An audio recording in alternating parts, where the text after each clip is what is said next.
Okay, so if you have that frustrating upper stomach bulge, right under your chest, and you've been doing just endless crunches, sit-ups, or twists to try and flatten it, well, you need to stop right now. Because surprisingly, you might actually be making that bulge look bigger. No way, right? But it's true. Most of us just assume an upper stomach bulge is nothing more than stubborn fat. But if you're doing crunches with flared ribs, you're literally pushing that upper stomach outward. So in this explainer, we're going to dive into exactly why this happens, and I'll walk you through 3 simple exercises to fix your rib and core position. Let's get right into it. You see, your core isn't just those surface-level abs. Think of it more like a complex system working together. Your diaphragm, your deep abdominal muscles, and your pelvic floor all play a crucial part.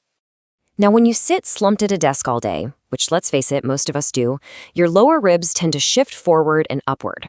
In the biomechanics world, we call this rib flare. And here's where the problem really starts. When your ribs are stuck in this flared position and you try to force a crunch, it's incredibly hard to keep your rib cage and pelvis properly stacked. The result? Your stomach is essentially forced to protrude.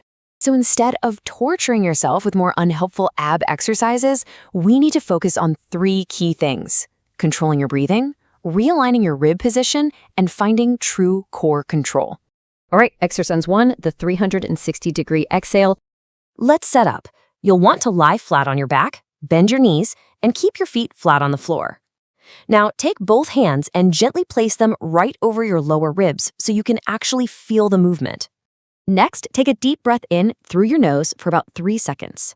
As you do this, try to feel your ribs physically expanding outward in all directions, right beneath your hands. Then, you're going to slowly exhale out through your mouth for about 6 seconds. As you exhale, purposefully but gently bring those ribs down and inward. When you reach the very end of your exhale, pause and hold that for 2 seconds. You should feel your deep core gently wrapping and engaging around your waist, kind of like a corset. Try repeating this cycle for about 1 minute. Moving right along, exercise 2 is the core corset dead bug. Stay on your back for this one. Bring your knees up to a 90-degree angle and reach your arms straight up toward the ceiling. The absolute key here is to keep those ribs controlled and ensure your lower back stays gently connected to the floor. Now, slowly lower your right arm overhead while simultaneously lowering your left heel toward the floor. You only want to go as far as you can without losing control of your ribs and abdomen. Return to the starting position and switch sides. And remember your breathing, right? Exhale as you lower, inhale as you return. Alternate sides for about a minute. And hey, listen to your body. If you feel your ribs flaring up or your stomach pushing out, simply make the movement smaller. Quality is definitely better than range of motion here. And finally, exercise 3 is the seated wall rib reset. For this final movement, sit down with your back completely flat against a wall, keeping your body comfortably stacked. Place your arms out in front of you at a 90-degree angle. Take a deep breath in and slowly exhale as you slide your arms straight upward. The goal is to keep your ribs from pushing forward as your arms move. If you feel them flare at all, stop right there and lower your arms back down.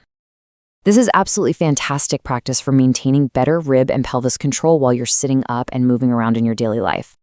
Now, let's talk consistency and expectations. It's all about quality over forcing it. It's important to remember that simply changing your body position can drastically alter how your midsection looks. And while these exercises will vastly improve your core mechanics, they aren't magic. They cannot specifically spot reduce fat from your upper stomach.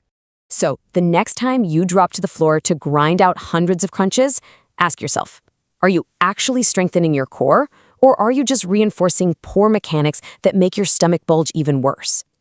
Rethink your foundation, control your breathing, and reset those ribs.